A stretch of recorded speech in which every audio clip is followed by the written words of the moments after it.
Hey guys, welcome to my channel. तो आज हम स्टार्ट करेंगे रिटर्न कम्युनिकेशन और हम इस वाले वीडियो में रिटर्न कम्युनिकेशन के एडवांटेजेस एंड डिसएडवांटेजेस को जो है कवर अप करेंगे। ठीक है, इससे पहले वाली वीडियो में हमने जो है मीनिंग और कैरेक्टरिस्टिक्स रिटर्न कम्युनिकेशन के कंप्लीट कर लिए थे। वीडियो का लिंक आपको डिस्क्रिप्शन बॉक्स में मिल जाएगा, तो इस वीडियो को देखने से पहले उस वीडियो को ज़रूर देख लेना। आगे बढ़ते हैं, बात करते हैं एडवांटेजेस की।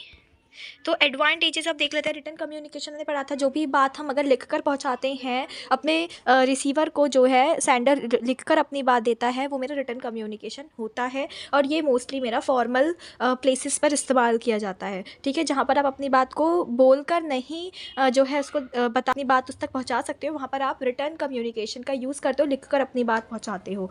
तो एडवांटेजेस यहाँ पर आता है। पहला, ए reliable record can be maintained through written communication. तो हमने इसे कैरेक्टरिस्टिक्स में पढ़ा था कि आप जो हो रिकॉर्ड मेंटेन कर सकते हो रिटर्न कम्युनिकेशन में। अगर जैसे कोई भी आपका फ्यूचर में झगड़ा होता है, किसी भी डिस्प्यूट होता है, कि कोई भी आप पर केस फाइल कर देता है, तो आपके पास रिटर्न कम्युनिकेशन की फॉर्म में, ठीक है, आपके पास ऑलरेडी आपके पास एज अ प्रूफ जो है चीज़ें सिक्योर रहेंगी। ठीक है, तो यहाँ पर यही लिखा है कि a reliable record can be maintained through written communication which can be used for future references as well as illegal matters. ठीक है, तो आपके पास ये सबसे बड़ा एडवांटेज रिटर्न कम्युनिकेशन से आता है कि आप जो हो चीज़ों को सिक्योर करके रख सकते हो लंबे समय तक। ठीक है, जैसे कि अगर कोई भी फ्यूचर में डिस्प्यूट अराइज होता है, तो आपके पास एक प्रूफ यहाँ पर अवेलेबल होगा। One of the main advantage of written communication is that the documents are easy to preserve if they are in written form. ठीक है, तो आप चीज़ों को और भी अच्छे से प्रिजर्व, लंबे समय तक प्रिजर्व करके रख सकते हो अगर जो डॉक्यूमेंट है, ठीक है, वो आपके। अब जैसे अगर हम किसी को अपनी बात लिखकर पहुंचाते हैं, तो फिर वो बात जैसे हम उसको बोलते हैं, वो बात वहीं की वहीं फिनिश अप हो जाती है। लेकिन ये जो रिटर्न कम्युनिकेशन है, जैसे अगर मैं किसी को लेटर या किसी को एप्लीकेशन देती हूँ, वो उसको लंबे समय तक, वो पेपर पर है तो वो उस पेपर को लंबे समय तक प्रिजर्व करके रख सकता है। ठीक है, तो यहाँ पर रिटर्न कम्युनिकेशन का सबसे बड़ा एडवांटेज यही आ जाता है कि आप डॉक्यूमेंट्स को ईजिली प्रिजर्व करके रख सकते हो। Written communication provides us a facility to read the message many times until the recipient fully understands it. तो अब देखो, जैसे अगर आप इनफॉर्मल कम्युनिकेशन की बात करो, तो मतलब अगर आप किसी को ओरली कोई बात बता रहे हो, तो फिर यहाँ पर जैसे आप उसको, हो सकता है कि सामने वाला जैसे अगर आपसे बोलकर बात कर रहा है, तो वो उस चीज़ को रिपीट ना करे और आपको समझ भी नहीं आया, आप उसको वापस से नहीं बोल सकते कि रिपीट करो। मतलब मोस्टली अगर आप नहीं बोल पाते, लेकिन आपके पास रिटर्न कम्युनिकेशन में एक एडवांटेज यहाँ पर आ जाता है कि आपके पास अब वो पेपर की फॉर्म में है, या फिर आपको एक कंप्यूटर स्क्रीन पे दिख रहा है, प्रिंटेड पेपर है, बहुत सारे मैगजीन्स में है, न्यूज़पेपर में। तो रेसिपिएंट जो है, यानी कि जिसने उस मैसेज को रिसीव किया है, वो उसको बार बार रीड आउट कर सकता है जब तक उसको वो पूरा का पूरा मैसेज जो है सही से समझ नहीं आ जाता है। ठीक है, तो यहाँ पर वो जो मैसेज है वो उसका लॉस भी नहीं होगा।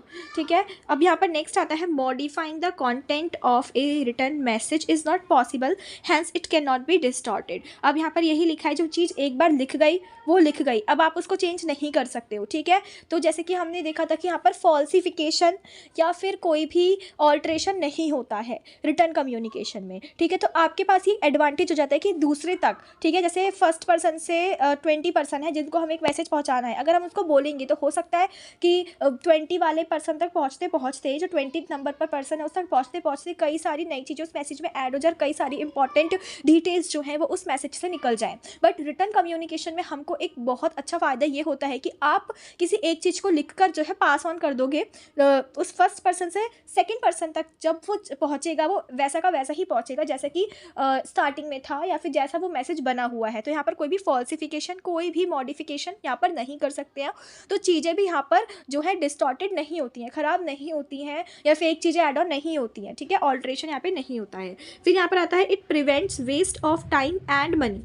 ये आपको प्रिवेंट करता है रिटर्न कम्युनिकेशन, पैसे की बचत को देखो बचाता है, और समय की बचत को आपकी करता है। समय की बचत, पैसे की बचत करता है। It is because all the parties और मेंबर्स कम्युनिकेटिंग देयर आइडियाज और data can share it even without meeting each other. ठीक है, अब जैसे कि आप कहीं लॉन्ग डिस्टेंस में हो, जो सेंडर है और रिसीवर है अभी एक साथ नहीं है, अभी फेस टू फेस नहीं है, या समझ लो कि दूसरी कंट्रीज़ में है। ठीक है, अब वो बात कैसे करेंगे, तो वो रिटर्न कम्युनिकेशन के थ्रू बात कर सकते हैं। वो अपने लेटर वगैरह को जो है उसको पोस्ट कर सकते हैं। ठीक है, उस तक पहुंच जाएगा। तो रिटर्न कम्युनिकेशन से अगर आप लॉन्ग डिस्टेंस पर भी हो ना, या फिर कह लो दोनों ही पार्टीज़ या जितनी भी पार्टीज़ मेरी कम्युनिकेशन प्रोसेस में इन्वॉल्व हैं, अगर वो एक दूसरे के पास नहीं है तब भी वो कम्युनिकेट कर सकती हैं। ठीक है, तो यहाँ पर क्या लिखा है, that is the communicators and the receivers can exchange their views without even meeting. तो ज़रूरी नहीं है रिटर्न कम्युनिकेशन के केस में कि मेरी जो कम्युनिकेशन के अंदर पार्टीज इन्वॉल्व हैं उनका साथ साथ पास में होना नहीं, अगर वो डिस्टेंस पर भी हैं, एक दूसरे से काफ़ी अलग अलग हैं,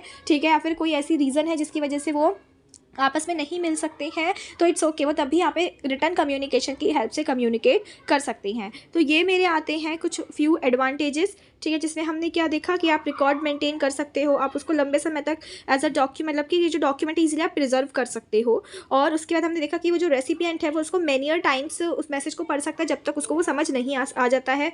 और प्लस इसमें कोई फॉल्सिफिकेशन वगैरह नहीं हो सकता है, ठीक है, ना ही कोई ऑल्ट्रेशन हो सकता है। सही मैसेज मेरे लास्ट पर्सन तक जो है पहुँचेगा, या सही मैसेज मेरे रिसीवर तक पहुँचेगा, ठीक है। और यहाँ पे आपका समय पैसा सब बच जाता है, क्योंकि अगर मेरी पार्टीज जो कम्युनिकेशन में इन्वॉल्व है वो दूर दूर भी है तब भी वो कम्युनिकेट कर सकती हैं। तो चलो आगे बढ़ते हैं। नेक्स्ट यहाँ पर आता है डिसएडवांटेज। अब अभी तो हमने एडवांटेज पढ़ी कि क्या क्या फ़ायदे होते हैं रिटर्न कम्युनिकेशन के। अब बात करते हैं इसके डीमेरिट्स की, इसके डिसएडवांटेजेस की। Instant feedback is not possible in case of written communication, feedback required time. ठीक है, तो देखो इंस्टेंट फीडबैक पॉसिबल नहीं है, ये सब बातें हमने करेक्टरिस्टिक्स में भी डिस्कस करी हैं। तो अगर आपने वो वाली वीडियो नहीं देखी है तो मैं फिर भी कहूँगी कि आपके यहाँ पे जो मेरा डिस्क्रिप्शन बॉक्स है उसके अंदर लिंक आपको मिल जाएगा, तो इसको देखने से पहले, इस वाली वीडियो को देखने से पहले उस वीडियो को ज़रूर देख लेना। तो इंस्टेंट फीडबैक यहाँ पे पॉसिबल नहीं है, ठीक है। अब जैसे रिटर्न कम्युनिकेशन में जो सेंडर है वो पहले उस बात को लिखेगा, ठीक है, उसको पहले उसके दिमाग में आइडिया आएगा, फिर वो उसको एनकोड करेगा, फिर वो एनकोड करके जो भी है उसको लिखेगा, ठीक है। उसके बाद वो रिसीवर को भेजेगा, रिसीवर उसको डिकोड करेगा अपनी लैंग्वेज में, एंड देन वो फीडबैक तुरंत की तुरंत नहीं देगा, फिर वो भी उस मैसेज को रीड करने के बाद अपने अकॉर्डिंग उसको जो है लिखेगा, ठीक है। यहाँ पे रिटर्न कम्युनिकेशन की बात करें तो वो लिखकर अपना जो है देगा, अगर वो रिटर्न फॉर्म में बातचीत करता है तो वो लिखकर अपने फीडबैक को देगा, ठीक है। और वैसे भी देखो, अगर आप आसपास में नहीं हो तभी तो आप रिटर्न कम्युनिकेशन का यूज़ कर रहे हो कि आप उस पर्सन के पास से तो डायरेक्टली नहीं जा सकते हो, या फिर वो लॉन्ग डिस्टेंस पर है, ठीक है। तो वो इंस्टेंट फीडबैक तो आपको वैसे भी नहीं देगा, वो लिखकर उसके बाद आप तक वो अपना जो लेटर है या जो भी पोस्ट वगैरह है उसको भेजेगा। तो रिटर्न कम्युनिकेशन में टाइम लगता है, ठीक है। ये पूरा प्रोसीजर जो होता है टाइम टेकिंग होता है, प्लस यहाँ पर जो है इंस्टेंट फीडबैक पॉसिबल नहीं हो पाता है, ठीक है। फिर आता है drafting and forming a message in written form takes much more time than conveying orally. अब देखो, अगर कोई अपनी ओरली बात बोल रहा है तो सामने वाला उसके पास ही खड़ा है, वो तुरंत बोल देगा जो भी उसको लगेगा, और सामने वाले भी उसको तुरंत की तुरंत उसकी बात सुन के फीडबैक दे देगा। लेकिन रिटर्न कम्युनिकेशन में ये चीज़ पॉसिबल नहीं है, बिकॉज या तो लॉन्ग डिस्टेंस होता है और आप डायरेक्टली उसको जाकर नहीं बोल सकते, तो आपको लिखना पड़ता है वो बातें, ठीक है। प्लस और कैसे इस तरीके से मैंने बोला भी, आपको पूरा का पूरा प्रोसीजर ही जो है टाइम टेकिंग होता है। कैसे होता है, अगर देखो जो सेंडर है वो रिटर्न कम्युनिकेशन में अपनी बात को पहुंचाता है, फॉर्मल कम्युनिकेशन करना चाहता है, रिटर्न कम्युनिकेशन के थ्रू करता है, तो यहाँ पर वो क्या करेगा, लिखेगा, फिर उसको जो है ड्राफ्ट करेगा, फिर वो उस तक पहुँचेगा रिसीवर तक, फिर वो उसको समझेगा, फिर वो लिखेगा, फिर वो अपने मैसेज को जो है ड्राफ्ट करेगा सेंडर को, ठीक है, मतलब अपने फीडबैक देगा, अपना रिएक्शन, अपना रिस्पॉन्स जो है वो भेजेगा। तो ये प्रोसीजर जो होता है वो काफ़ी ज़्यादा टाइम टेकिंग होता है। तो ड्राफ्टिंग उसको मतलब कि भेजने में, उसको बनाने में ही मैसेज को रिटर्न फॉर्म में जो अगर आप कम्युनिकेशन करते हो तो बहुत ज़्यादा टाइम लग जाता है as compare to if you are communicating in oral form, ठीक है। फिर यहाँ पर था it requires a lot of time to encode and send a message. तो जैसे कि अगर सेंडर रिटर्न फॉर्म में कम्युनिकेशन करता है तो यहाँ पर सबसे पहले वो मैसेज को उसके दिमाग में आएगा, एंड देन वो उसको एनकोड करेगा, अपनी लैंग्वेज में देखेगा कि किस तरीके से मैं उसको मैसेज को भेज सकता हूँ, या वो उस मैसेज को बनाएगा कि किस तरीके से मेरा सेंडर उस मैसेज को, मतलब सेंडर की मेंटालिटी कैसी है, उसको किस तरीके का मैसेज पसंद आ सकता है,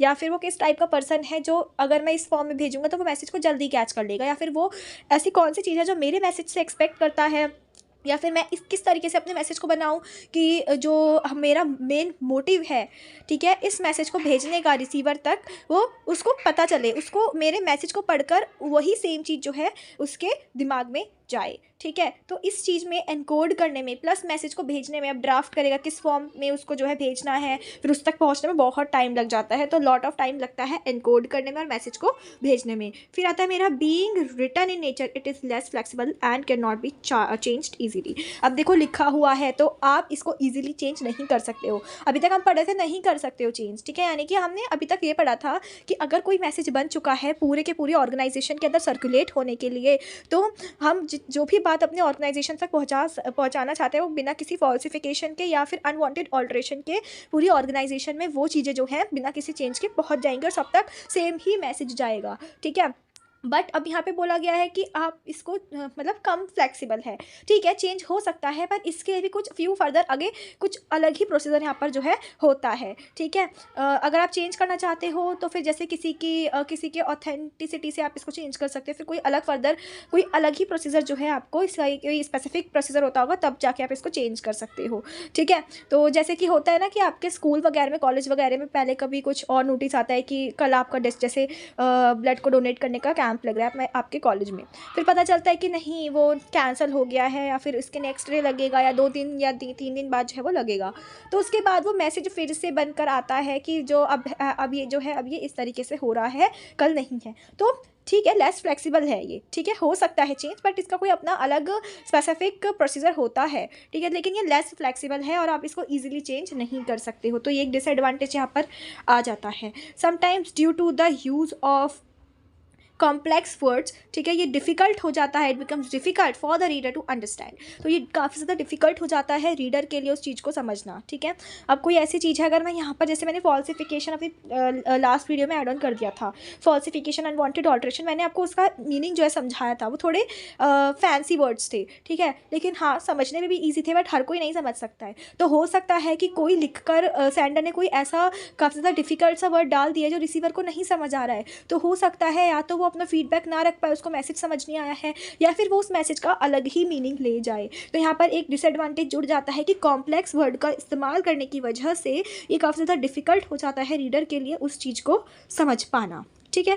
फिर यहाँ पर आता है मेरा last, it is formal form of communication. ये एक फॉर्मल फॉर्म ऑफ कम्युनिकेशन है। Personal relations between the parties involved can not be developed through written communication. अब देखो ये मैंने आपको बताया था कि रिटन कम्युनिकेशन जो है ये मेरा फॉर्मल फॉर्म ऑफ कम्युनिकेशन है, यानी कि जहाँ पर भी आपको फॉर्मल कम्युनिकेशन करना होता है या फिर आप फॉर्मल प्लेस पर हो तो वहाँ पर आप रिटन कम्युनिकेशन की हेल्प से अपने से बड़ी अथॉरिटी को, या फिर अगर आप मतलब कि किसी भी ऐसे एरिया में हो जहाँ पर वो आपका वर्क प्लेस है, आपका कोई फ्रेंड सर्कल नहीं है, तो वहाँ पर आप मोस्टली सबको जो है रिटन फॉर्म में अपनी बात को पहुँचाते हो, ठीक है। तो यहाँ पर यही लिखा है कि आप रिटन कम्युनिकेशन से अपने पर्सनल रिलेशंस को डिवेलप नहीं कर सकते हो। अब देखो रिटन कम्युनिकेशन में आप जो हो सिर्फ काम की बातें करोगे और मोस्टली मतलब सारी आपकी काम की बातें ही होंगी, तो यहाँ पर पर्सनल रिलेशंस जो है आप डिवेलप नहीं कर सकते हो बिटवीन द पार्टीज जो भी मेरी कम्युनिकेशन में इन्वॉल्व है, ठीक है, रिटन कम्युनिकेशन की हेल्प से। वो तो आपका मोस्टली ओरली ही होता है, ठीक है। तो रिटर्न कम्युनिकेशन से ये चीज़ ज़्यादा पॉसिबल नहीं है। अब अगर हम बात करें कि नहीं लेटर तो हम अपने फ्रेंड्स रिलेटिव्स को भी लिखते हैं, ठीक है, बट फिर आप अपनी उतनी बातें उतना सोशली अटैच उनसे नहीं हो पाते हो अगर आप किसी को लिखकर अपनी बात पहुंचा रहे हो, जितना आप सामने से उनसे बातचीत करके अपने आप को ज़्यादा ही उनसे अट्रैक्ट फील करते हो, ठीक है।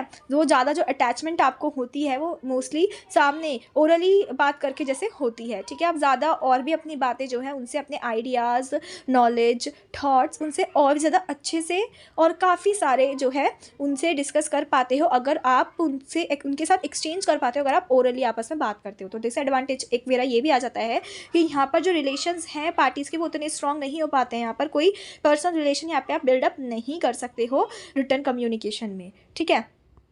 अब देखते हैं कुछ शॉर्ट में, तो इंस्टेंट फीडबैक पॉसिबल नहीं है। अब भाई वो भी लिखेगा फिर वो भी ड्राफ्ट करेगा, पहले तो उसको समझेगा अपनी लैंग्वेज में समझेगा, देन उसको लिखेगा, फिर वो ड्राफ्ट करेगा, तो उसको बहुत ज़्यादा टाइम लग जाने वाला है, तो instant feedback is not possible. Then आता है ड्राफ्टिंग एंड फॉर्मिंग, वही उसको बनाने के बाद उसको ड्राफ्ट करेगा, फिर वो इतने में पहुँचेगा, पहले तो बनाने में इतना टाइम लग जाएगा। तो ये सब चीज़ें जो हैं मेरा एज़ कम्पेयर टू ओरली बहुत ज़्यादा टाइम टेकन टाइम टेकिंग है, ठीक है। फिर यहाँ पर आता है कि बहुत ज़्यादा टाइम चाहिए मैसेज को एनकोड करने में, ठीक है। सेंडर अपने अकॉर्डिंग उस मैसेज को बदलेगा एंड देन उसको भेजेगा, तो काफ़ी ज़्यादा टाइम लग जाता है, ठीक है। अब जैसे कि अगर आप किसी को रक्षाबंधन पे राखी भेजते हो तो फिर क्या होता है कि ऐसा नहीं होता है कि हाँ, किसी किसी केसेस में वो या तो उसी दिन पहुँच जाती है या फिर अगले दिन पहुँचती है, ठीक है। बट 2 से 3 दिन तब भी लग जाते हैं, तो ये काफ़ी ज़्यादा टाइम टेकिंग हो जाता है किसी भी चीज़ को ड्राफ्ट करना, ठीक है, फिर जैसे भी है उसको भेजना किसी को भी।